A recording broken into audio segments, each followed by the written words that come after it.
Dzień dobry moi drodzy. No, wiosna nam się trochę zbuntowała, ale ona wróci, jeszcze przeprosi. Ale słoneczko jest piękne, a ja mam dla Was nowy film. I dzisiaj będziemy się zajmowali wątrobą. Powiemy sobie, dlaczego ona jest taka ważna dla nas i jakie są sposoby na to, żeby prawidłowo o nią dbać i żeby służyła nam dobrze latami. I pomyślałam sobie, że owszem, sięgniemy po medycynę syberyjską, dlatego że to ma być kolejny odcinek z tej serii. Natomiast powiemy sobie też generalnie, jakie zioła wspierają naszą wątrobę i powiemy sobie też o adaptogenach. Jak wiecie, adaptogeny to jest mój konik, uwielbiam te rośliny, a one akurat tutaj w przypadku wątroby też mają duże znaczenie i mogą nam bardzo pomóc. Więc jeżeli taki temat Was interesuje, to my razem z Dolarkiem zapraszamy Was na dzisiejszy film.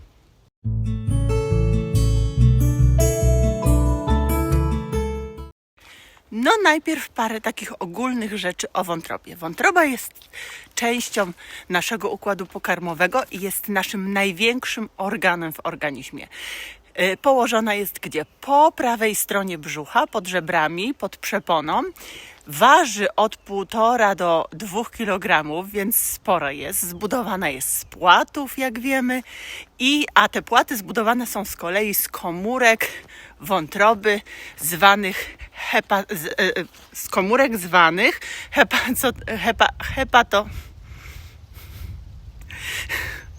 hepatocytami. I co jeszcze? Wątroba nie posiada zakończeń nerwowych, tak? Tych zakończeń odpowiedzialnych na ból, więc wątroba nas nie boli. Dlatego o niektórych chorobach, nawet bardzo poważnych chorobach z nowotworami włącznie, dowiadujemy się zbyt późno, o niektórych chorobach wątroby. Tak? Dowiadujemy się zbyt późno, dlatego właśnie, że ta wątroba nam nie wysyła na początku tych sygnałów, które mogłyby wzbudzić nasz niepokój. Ale jest kilka objawów, na które musimy baczną uwagę zwrócić, bo one mogą świadczyć o problemach z wątrobą. I takimi objawami są zmęczenie ogólne, no ale to może też być przy bardzo wielu innych chorobach. Natomiast też utrata apetytu, zarzucenie skóry, zarzucenie białek w oczach, to jest też ważne. Problemy z krzepliwością krwi, obrzęki kończyń, jeżeli mamy, też może być od wątroby. Jeżeli skóra nas swędzi, świąt skóry też może być od wątroby. Problemy z koncentracją, z pamięcią też mogą być. Patrzę, czy on się za bardzo mi nie oddala, dlatego tak zerkam, przepraszam. Natomiast w niektórych przypadkach możemy czuć taki dyskomfort, nawet ból, ale nie od samej wątroby, tylko unerwiona jest ta błona okalająca wątrobę. Jeżeli ta błona zostanie uszkodzona w jakiś sposób, to wtedy my możemy takie bólowe dolegliwości odczuwać. No i ta nasza wątroba spełnia w organizmie wiele ważnych funkcji, takich funkcji jak oczywiście metabolizowanie czy magazynowanie różnych potrzebnych nam związków, między innymi wiemy przecież, że witamina B12, dlatego osoby, które nie jedzą mięsa, nie wiedzą nigdy, ile mają tego rezerwuaru witaminy B12 jeszcze w wątrobie, powinny tę witaminę B12 suplementować, bo ona jest tylko w mięsie i tak i w produktach pochodzenia naturalnego, bo ona pochodzi z fermentacji, z bakterii, które fermentują w jelitach zwierząt. Stąd właśnie ta witamina B12, a my sami nie potrafimy tej witaminy wytworzyć. W wątrobie mamy pewne zasoby, ale nigdy nie wiemy, kiedy one nam się skończą. Czy za dni, czy za miesiące, czy za lata, tak? Co jeszcze? Wątroba detoksykuje nam organizm, filtruje krew i przez to właśnie też oczyszcza nam organizm. Walczy z drobnoustrojami, które się do naszego organizmu dostały, ale też produkuje nam hormony. bo wątroba jest gruczołem dokrewnym, które produkuje hormony, a gospodarka hormonalna, a raczej wszelkie drobne zachwiania związane z gospodarką hormonalną mogą nam generować wiele poważnych chorób. Ta gospodarka hormonalna jest bardzo niedoceniana, my leczymy się w cudowne sposoby w różnych innych kierunkach, a być może te poziomy hormonów trzeba sobie oznaczać, bo bardzo często jest tak, że to właśnie niewłaściwe poziomy hormonów powodują nam choroby różne, od problemów ze skórą, nawet po nowotwory. Więc tu musimy też zwrócić baczną uwagę. I w skrócie, jakie hormony wytwarza wątroba, bez opisywania ich szczegółowo? Takie 3 hormony, o których chciałabym wspomnieć, to pierwszym z nich jest IGF, czyli insulinopodobny czynnik wzrostu. To jest polipeptydem trochę podobnym właśnie do insuliny, którego ilość wzrasta w naszym organizmie wraz z dojrzewaniem, wraz ze wzrostem, natomiast gwałtownie spada w wieku starszym. I zbyt wysoki poziom tego hormonu może wskazywać na przykład na ciążę, ale też może wskazywać na niektóre guzy, nadczynność tarczycy itd., więc to jest ważne, tak? Drugim hormonem jest angiotensynogen i to jest taki hormon, który odpowiada w skrócie mówiąc za regulację ciśnienia krwi i odpowiednią gospodarkę wodnoelektrolityczną w naszym organizmie. I trzecim hormonem jest trombopoetyna, która produkuje trombocyty, czyli płytki krwi, czyli generalnie odpowiada za krzepliwość naszej krwi. To są takie bardzo ważne hormony, które nasza wątroba produkuje. Ale wątroba nie tylko produkuje nam hormony, ale rozkłada również te i usuwa z organizmu, które już swoją rolę spełniły.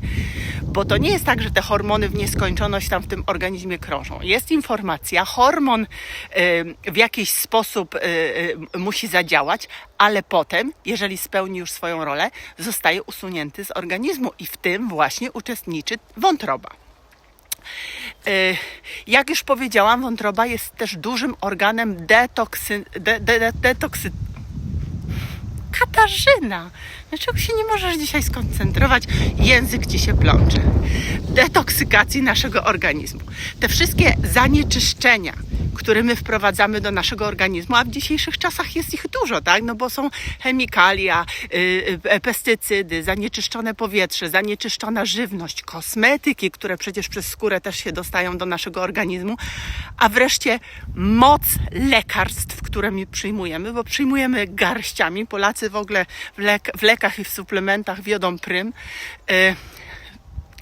To wszystko powoduje, że nasz organizm jest intoksykowany i my, czy nasza wątroba raczej, musi sobie z tymi toksynami poradzić. Część z tych toksyn oczywiście odkłada się w tkankach tłuszczowych i stamtąd jest bardzo łatwo wydalana. Natomiast tym drugim poważnym zawodnikiem w walce z oczyszczaniem organizmów jest właśnie wątroba. A obciążona wątroba, co? Ona choruje. Powoduje też potem, że jesteśmy narażeni na te mnóstwo infekcji, narażeni na zaburzenia trawienia, narażeni na wszelkiego rodzaju choroby zwyrodnieniowe, albo po prostu, tak jak mówiłam, nie mamy tej energii życiowej, mamy spadek energii życiowej. I tutaj wsparciem dla naszej wątroby oczywiście są zioła.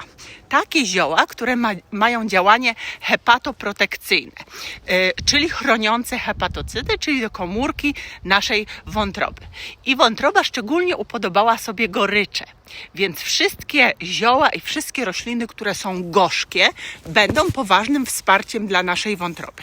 A jakie to są? No to są na przykład cykoria, to z takich warzywnych, tak? Cykoria, karczoch, czarna rzodkiew, ale też piołun, orzanka nierównoząbkowa, która jest zwana leśną szałwią. O tej orzance jest film na kanale, bo to bardzo ciekawa roślina, również w kontekście takiego działania antydepresyjnego. Zerknijcie sobie. Ale też oczywiście wszyscy wiemy, że ostropest i ostropest jest tutaj cudowny, tylko pamiętajcie, zażywajcie ostropest, ale mielcie go, nie kupujcie zmielonego.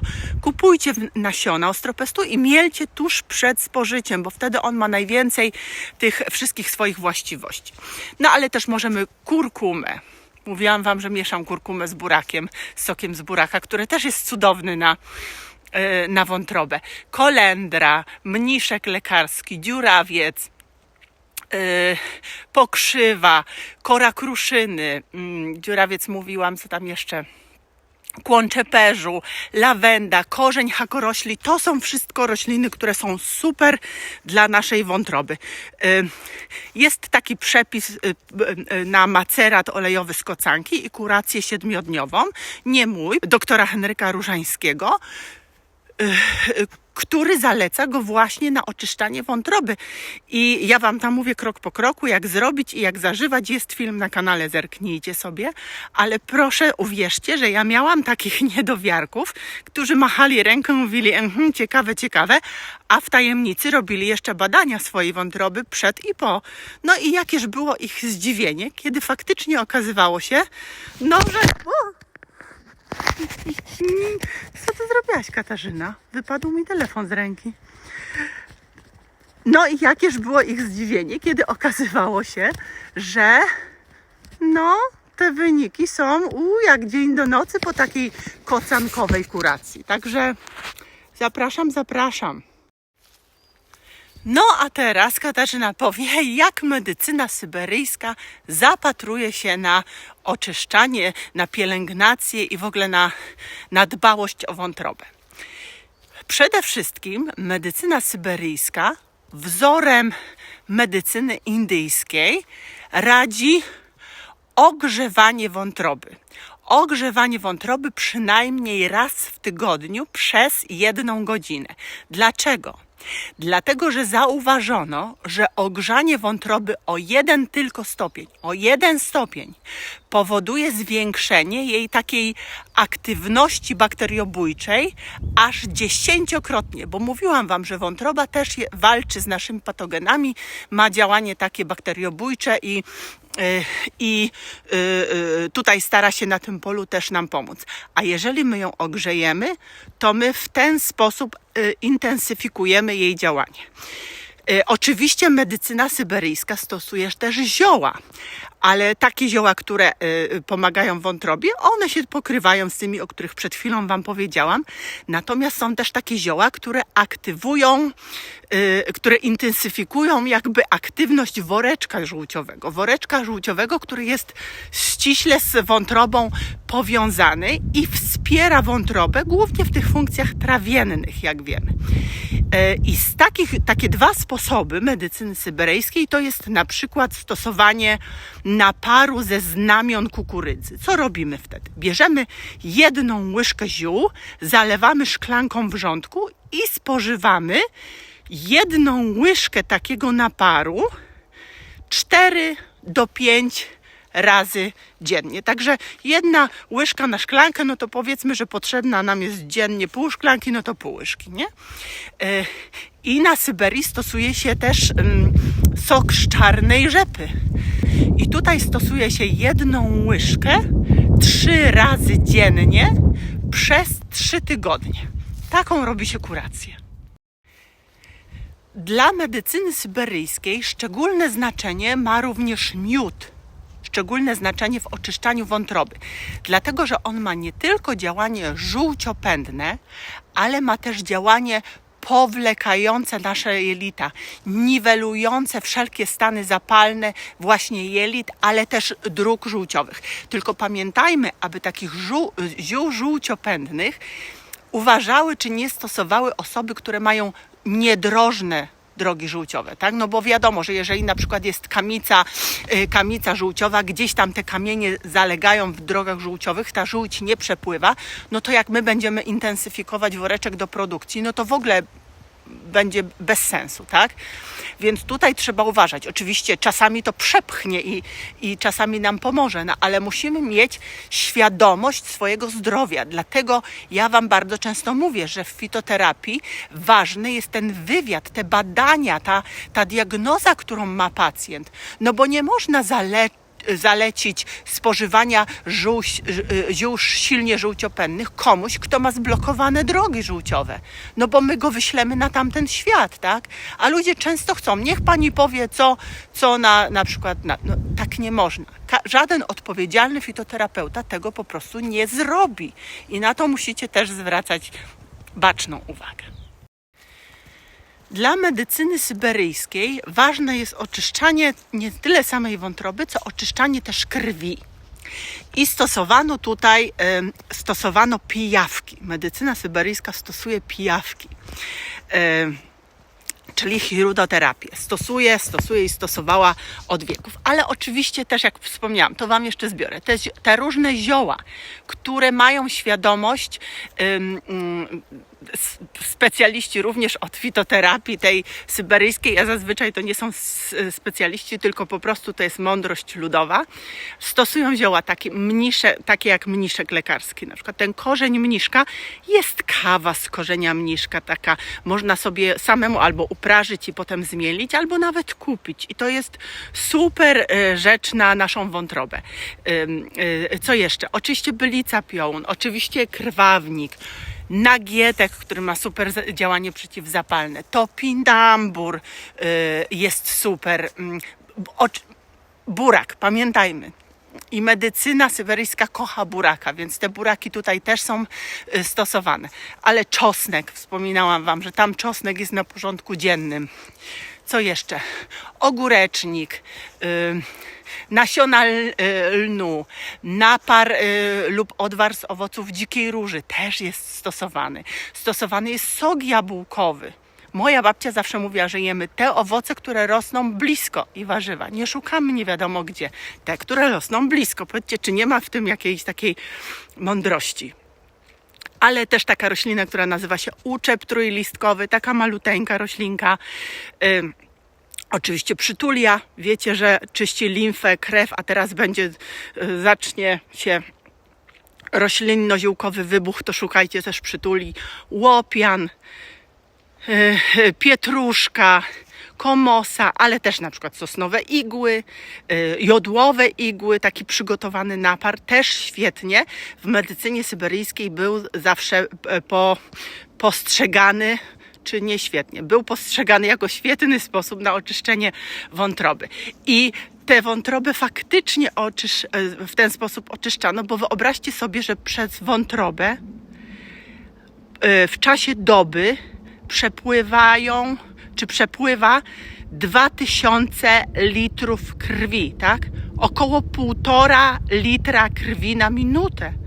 To jest naprawdę sporo. No, nasza wątroba ma co robić i dlatego my jeszcze nie dokładajmy jej tam do pieca, nie? Żeby miała jeszcze dodatkowe zajęcie, bo ona i tak się napracuje. Ten tybetański sposób, ten eliksir tybetański, który ja Wam w filmie też o nim opowiadałam, też jest świetny i też przez medycynę syberyjską stosowany jest na oczyszczanie wątroby. Medycyna syberyjska potrafi sobie poradzić też nawet z marskością wątroby. Wiecie o tym? I tutaj jest na przykład sok z brzozy jest stosowany, nalewka z chrzanu. My nie doceniamy chrzanu, a tam już widzicie drugi raz, bo już i w tych problemach z nadciśnieniem też był ten napar z chrzanu stosowany. Pamiętacie? Mówiłam w ostatnim filmie o medycynie syberyjskiej. Co jeszcze? Napar z przytuli, kora jarzębiny, wierzby, osiki, czyli drzewami też się posiłkowano. No oczywiście mniszek, piołun, tak, dziurawiec i inne, no to przed chwilą już mówiłam. One też w marskości wątroby są stosowane. Natomiast jest jeszcze taka ciekawa mieszanka, konkretna mieszanka, którą Wam powiem i ona składa się z owoców dzikiej róży. Oczywiście macie je, sami sobie wysuszyliście metodą profesora Mrożewskiego. Dodatkowo musi być kłon czeperzu i liść pokrzywy. Wszystko w proporcjach 2:1, czyli 2 części owoców dzikiej róży, 2 części kłon czeperzu i 1 część liści pokrzywy. No i te zioła wszystkie należy zmieszać, bo już mi ręka dzisiaj cierpnie, gadam do Was i gadam. Zmieszać, zaparzać 2 godziny i potem pić pół szklanki 2 do 3 razy dziennie. Najlepiej zaparzać w termosie, żeby to ciepło jednak cały czas trzymało i żebyśmy potem to ciepłe wypili. Wątroba lubi ciepło, tak? Tylko znowu musimy pamiętać, że to leczenie może trwać tygodniami, miesiącami, latami, dlatego że zioła potrzebują czasu. To nie jest tak, że my wypijemy to i po tygodniu po marskości wątroby nie będzie ani śladu. Oczywiście pewnie gdyby ktoś zrobił taki film, to by tytuł wiralowy tego filmu był: pij ten napar, a pozbędziesz się w tydzień marskości wątroby. No bo wiecie, wzorem tych wszystkich filmów, które się teraz robi, tylko dlatego, żeby zrobić klik, klik i klik. A ja wam mówię, że nie pozbędziecie się w tydzień, ale pozbędziecie się w ogóle, jeżeli będziecie to solidnie stosować. No i na koniec, kochani, wspomnę jeszcze tylko o tych moich ukochanych adaptogenach, które również tutaj nam mogą świetnie pomóc. I wśród nich prym-wiedzie guduchi, czyli tinospora. Zioło, które nie na darmo nazywane jest chroniące, tu przygotowane pod nowe nasadzenia, jak widzicie, a tutaj mam ten mój brzozowy lasek, ale wiecie co, tu mnie słońce razi, więc muszę być tak. Guduchi nazywane jest inaczej chroniący organizm, bo jest to zioło odtruwające i jego działanie polega nie tylko na usuwaniu wolnych rodników, czyli takim antyutleniającym działaniu, nie tylko na usuwaniu metali ciężkich, bo potrafi usunąć metale ciężkie z naszego organizmu, ale też właśnie na wszechstronnej takiej ochronie wątroby. Na przykład przed chronieniem przed objawami zatrucia wątroby, właśnie takiej toksyczności, zbyt wielkiej ilości zanieczyszczeń, które w sobie ma, zapalenia wątroby, zwłóknienia wątroby. Przed tym wszystkim guduchi też pomaga w regeneracji komórek wątroby, takich komórek odpornościowych, które nazywane są komórkami Kupfera. Co więcej, stosowana była w leczeniu żółtaczki i nadal się stosuje jako terapię wspomagającą u pacjentów z wirusowym zapaleniem wątroby typu B i typu C, więc ta guduchi jest naprawdę wszechstronne, ma zastosowanie. Idziemy po takim otwartym terenie, bo ja w ciemny las się nie zapuszczam, jak jest piękne słoneczko, bo chcemy z tego słoneczka korzystać, więc tutaj trochę taka droga, no nie macie za ładnego krajobrazu, ale nie gniewajcie się. Słuchajcie, dalej te adaptogeny. Co jeszcze? Tarczyca bajkalska, lukrecja, która działa silnie przeciwzapalnie i też jest stosowana w zapaleniu wątroby i w marskości wątroby. Kolcowój pospolity, który chroni wątrobę przed chemią, przed wszelkimi lekami, zanieczyszczeniami, też metalami ciężkimi, tak? Reishi, które już nie jest rośliną, tylko grzybem, ale takim adaptogennym grzybem, który pewnie super wszyscy znacie i też pomaga w detoksykacji wątroby i też w wydalaniu tych wszystkich produktów pometabolicznych, tak? Natomiast prym wiedzie i najbardziej dla wątroby jest przydatny cytryniec chiński, który nie tylko chroni wątrobę, odżywia wątrobę, ale potrafi uleczyć powstałe już uszkodzenia w wątrobie. Tak. Tylko muszą pamiętać osoby, które mają choroby, wszelkiego rodzaju choroby autoimmunologiczne, dlatego że cytryniec jest stricte ziołem immunostymulującym, więc nie jest do końca wskazany dla osób z chorobami z autoagresji. Oczywiście macie swojego Dolisia jeszcze. No gdzie bym mogła wam Dolisia nie pokazać? No to pokazuję, proszę bardzo. Idzie ze mną po słonku. Super się czuje, jest zdrowy, dzięki Bogu, Boże, jak ja tego psa uwielbiam. On jest takim kochanym, grzecznym pieskiem, wiecznie uśmiechniętym, nigdy się nie dąsającym. Ja w ogóle mojego psa, ja nie słyszałam, żeby on gdzieś, czasami warczy, jak przez okno na ogrodzie widzi kota, ale to wtedy robi tak, ale generalnie jest taki przyjazny. Dobrze. Czyli to jak pancia. Słuchajcie, no to co? To już na dzisiaj wszystko. Ja wam serdecznie dziękuję za to kolejne... Katarzynka tutaj mam, zobaczcie, mam swój cień. Widzicie, jak ja dla Was tutaj kręcę te filmiki. Dziękuję Wam bardzo za dzisiejsze spotkanie. Trzymajcie się zdrowo. Dbajcie koniecznie o swoją wątrobę. I pamiętajcie, bądźcie dla siebie życzliwi, bo patrzcie, nasze babcie mówiły, złość zatruwa ci wątrobę, tak? Żółć mnie zalewa. No, takie są też powiedzenia. No bo to po raz kolejny mamy dowód na to, że to myślenie nasze wpływa na nasz cały organizm. Przez oś stresu, czyli przez oś HPA, indukuje nam wytwarzanie kortyzolu, stany zapalne w organizmie i wątroba cierpi również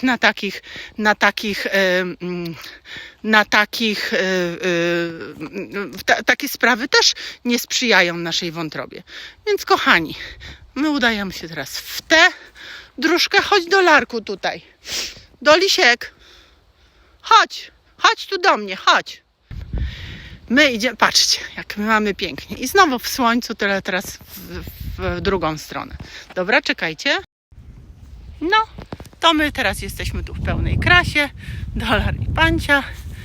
Chcemy się z Wami pożegnać, już bez zbędnego przedłużania, bo ja z tym pożegnaniem to u mnie jest coś słabo.